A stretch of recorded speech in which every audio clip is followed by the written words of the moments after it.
Hello friends, welcome to my YouTube channel. Friends, आज की class का हमारा टॉपिक है पीपीएच यानी कि पोस्टपार्टम हेमरेज। तो पोस्टपार्टम हेमरेज से रिलेटेड एमसीक्यू की आज हम प्रैक्टिस करने वाले हैं, जो कि किसी भी प्रकार का नर्सिंग एग्जाम हो इसमें से मोस्टली क्वेश्चन पूछे जाते हैं। तो फ्रेंड्स, आप वीडियो में लास्ट तक बने रहिएगा और यदि आप चैनल पर न्यू हैं तो प्लीज़ चैनल को लाइक सब्सक्राइब ज़रूर करें और बेल आइकन पर क्लिक करें ताकि आने वाला अगला वीडियो आपको नोटिफिकेशन के माध्यम से मिल सके। तो आइए स्टार्ट करते हैं।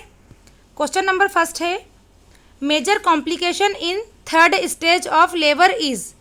राइट आंसर होगा बी, पीपीएच। क्या होगा? PPH, major complication in third stage of labour, यानी कि डिलीवरी की जो लेबर की 4 स्टेज होती है, इसमें थर्ड स्टेज का जो मेजर कॉम्प्लिकेशन होता है वो क्या होता है? पीपीएच। नेक्स्ट है, postpartum haemorrhage is loss of blood which is more than. तो पोस्टपार्टम हेमरेज में कितने ml ब्लड लॉस होता है, जिसे क्या कहेंगे? Postpartum haemorrhage. तो राइट आंसर इसका होगा डी, 500 ml। 500 ml से ज़्यादा ब्लड यदि लॉस होता है तो क्या होगा? Postpartum haemorrhage. नेक्स्ट क्वेश्चन है, डिलीवरी के 24 घंटे के बाद ब्लीडिंग को कब पोस्टपार्टम हेमरेज माना जाता है? राइट आंसर होगा A, when blood loss is more than 500 ml। कितना? 500 ml। चाइल्ड बर्थ के बाद 500 ml से ज़्यादा रक्तस्राव होना पीपीएच कहलाता है। जैसे कि डिलीवरी के बाद यदि प्रथम 24 घंटे में ब्लड लॉस हुआ तो ये अर्ली पीपीएच कहलाएगा। इससे सबसे आम कारण होता है ओवर डिस्टेंशन के कारण यूटेराइन टोन का नष्ट होना होता है, और डिलीवरी के प्रथम 24 घंटे से लेकर संपूर्ण पेरिपीरियम में ब्लड लॉस होना लेट पीपीएच कहलाता है। तो पीपीएच के कितने टाइप हो गए? फर्स्ट हो गया अर्ली पीपीएच और सेकेंड लेट पीपीएच। यह सामान्यतया प्लेसेंटा के टुकड़ों के अंदर रह जाने के कारण होता है। तो ये दोनों स्टेप आपको याद रखनी है। पीपीएच, अर्ली पीपीएच जो कि डिलीवरी के बाद से 24 घंटे तक की होती है, और जो लेट पीपीएच होता है वो 24 घंटे से लेके जो 42 दिन तक का ड्यूरेशन होता है डिलीवरी के बाद, उस स्टेज को कहेंगे लेट पीपीएच। नेक्स्ट क्वेश्चन है, which one of the following is the major cause of postpartum haemorrhage? Right answer is C, atonic uterus. क्या होगा? Atonic uterus. पीपीएच के कारण में uterine atony, laceration of cervix व vagina, haematoma formation तथा retained placenta fragments होते हैं। Next question है स्क्रीन पर, the continuous bleeding after second stage of labour is due to. Right answer होगा A, atonic uterus. Next question, postpartum period में यदि placenta का लोब पीछे यूट्रस में रह जाए तो इसके कारण हो सकते हैं। क्या हो सकता है? राइट आंसर होगा सी, पीपीएच हो सकता है, पोस्टपार्टम हेमरेज। नेक्स्ट है, क्या एक गर्भवती महिला में पीपीएच हो सकता है का निर्धारण करने के लिए एक पूर्वानुमानित कारक है? राइट आंसर होगा C, her uterus is over distended. PPH के प्रीडिस्पोजिंग फैक्टर में previous history of PPH, placenta previa, abruptio placenta, multiple pregnancy और हाइड्रेमनियोसिस से यूट्रस का ओवर डिस्टेंशन होना या इन्फेक्शन होना, मल्टीपेरिटी डिस्टोसिया और एनीमिया व प्रोलॉन्ग्ड लेबर हो सकता है। तो आप ये पॉइंट याद रखें। नेक्स्ट है, निम्न में से एक के अलावा बाकी सभी पोस्टपार्टम हेमरेज को रोकने के मेथड्स हैं। तो ऑप्शन में जो दिए गए ये सभी पोस्टपार्टम हेमरेज के मेथड हैं सिवाय एक के, तो वो आंसर है इसका right D, delivering premature baby. PPH को रोकने के लिए ऊपर वर्णित प्रीडिस्पोजिंग फैक्टर को प्रोफाइलेक्टिकली मैनेज करना चाहिए। नेक्स्ट है, लेबर की थर्ड स्टेज में तेज पल्स, ब्लीडिंग और बड़ा तथा दलदल यूट्रस किसका साइन है? राइट आंसर होगा सी, पीपीएच, पोस्टपार्टम हेमरेज का साइन है। नेक्स्ट क्वेश्चन देखते हैं, निम्न में से कौन सा साइन यदि नोटेड हो तो इमीडिएट पोस्टपार्टम पीरियड में एक मदर में अत्यधिक ब्लड लॉस होने का अर्ली साइन हो सकता है? राइट आंसर होगा A, an increase in pulse rate from 88 to 102 beat per minute. कितना होगा? An increase in pulse rate, तो पल्स रेट इंक्रीज होगी कितनी? 88 से 102 beat per minute. Next question, निम्न में से कौन सी फाइंडिंग्स पोस्टपार्टम कॉम्प्लिकेशन को रोकने हेतु नर्सिंग एक्शन को इनिशिएट करने के लिए नर्स को अलर्ट कर देगी?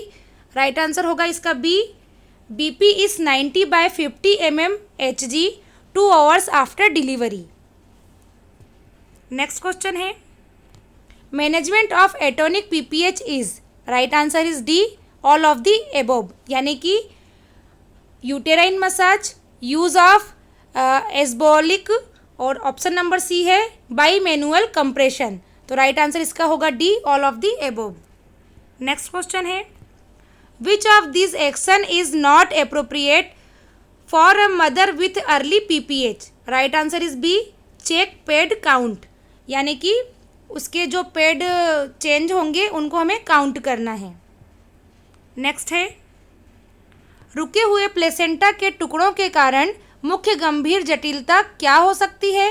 इसका राइट आंसर होगा सी, पोस्टपार्टम हेमरेज, जो कि जो प्लेसेंटा के रुके हुए टुकड़े यदि अंदर रह जाते हैं तो उसकी जटिलता पीपीएच हो सकती है।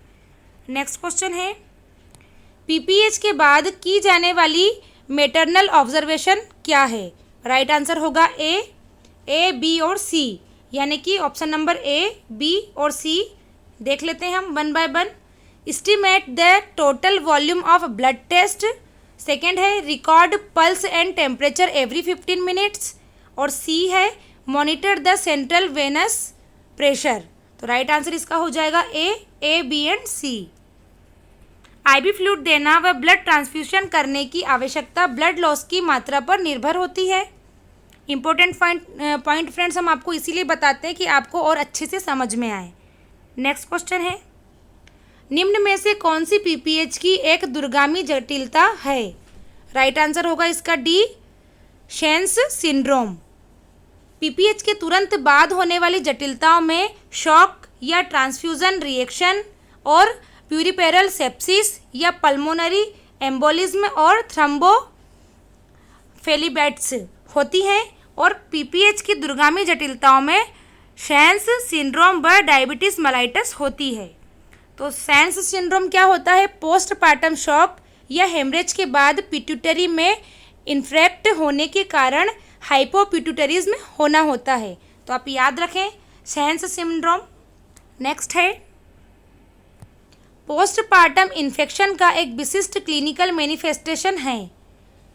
तो क्लिनिकल मैनिफेस्टेशन क्या है पोस्टपार्टम इन्फेक्शन का? इसका राइट आंसर होगा C, discomfort and tenderness of the abdomen. तो एब्डोमिन कैसा रहेगा? डिस्कम्फर्ट और टेंडरनेस। पोस्टपार्टम इन्फेक्शन या पेरिपेरल सेप्सिस के लक्षण क्या क्या होते हैं?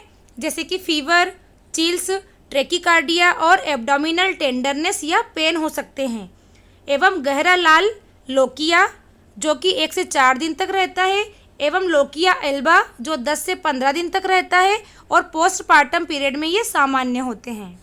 नेक्स्ट क्वेश्चन है, puerperal sepsis is the infection of genital tract within. Right answer is A, 4 to 6 week after delivery. कितना? 4 to 6 week after delivery. Next question, the most important predisposing cause of puerperal infection are. Right answer is D, streptococcus present in the birth canal and trauma during labour. तो puerperal sepsis के मुख्य कारणों में group A और B, streptococci या coagulase negative streptococci या staphylococci या Clostridium परफ्रिंगेंस और ई कोलाई होते हैं। और यद्यपि इनमें से अधिकांश वेजाइनल फ्लोरा के नॉर्मल पार्ट होते हैं, लेकिन प्रीडिस्पोजिंग फैक्टर्स जैसे कि लेबर के दौरान ट्रॉमा आदि की प्रेजेंस में यह पैथोजेनिक हो सकते हैं। तो इसका राइट आंसर क्या होगा? Streptococcus present in the birth canal and trauma during labour. Next question है स्क्रीन पर, puerperal women is more susceptible to venous thrombophlebitis embolism due to, right answer is C, stasis of blood in veins due to late ambulation. क्या होगा? Stasis of blood in veins due to late ambulation.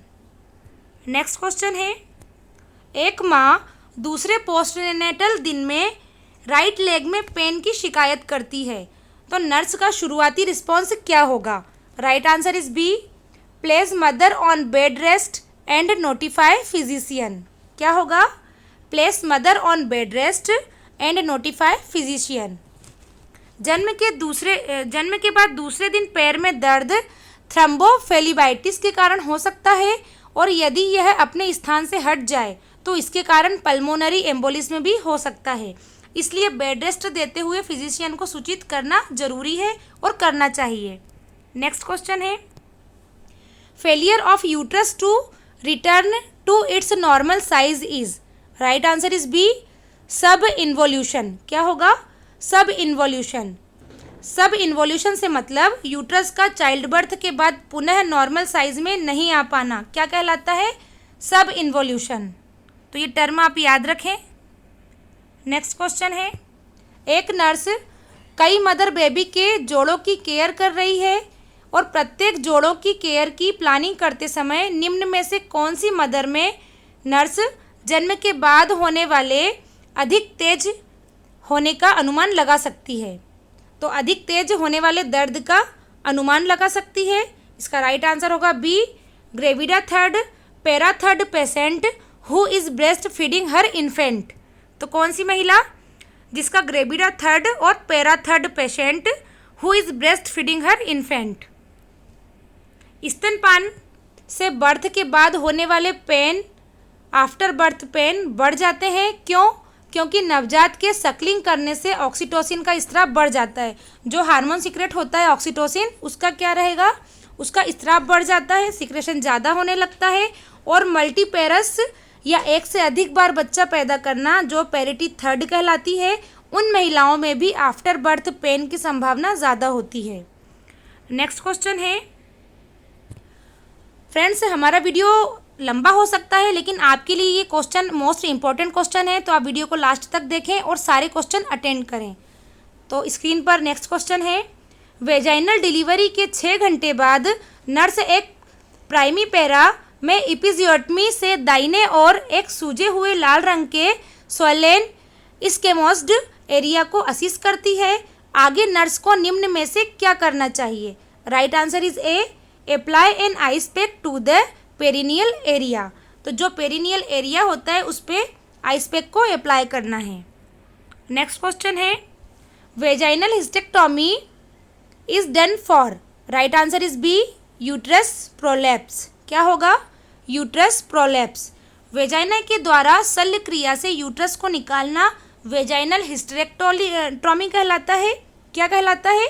Vaginal hysterectomy, जो कि vagina के द्वारा uterus को बाहर निकाला जाता है ऑपरेशन के दौरान। और वेजाइनल हिस्टेरेक्टोमी करने के सबसे सामान्य इंडिकेशन में grade first endometrial adenocarcinoma, uterus का कैंसर जो होता है, और यूटेरोवेजाइनल प्रोलैप्स हो सकता है, और डिसफंक्शनल यूटेराइन ब्लीडिंग जिसे DUB कहते हैं वह फाइब्रॉइड्स होते हैं, और सर्वाइकल इरोसन के अलावा अन्य सभी ऑप्शंस में वेजाइनल हिस्टेरेक्टोमी की जाती है।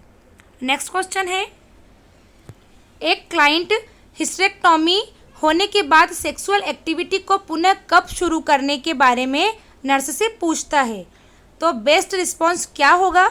इसका राइट आंसर है C, avoid sexual intercourse for 6 week, यानी कि 1.5 महीने के लिए सेक्सुअल इंटरकोर्स को एवॉइड करना है।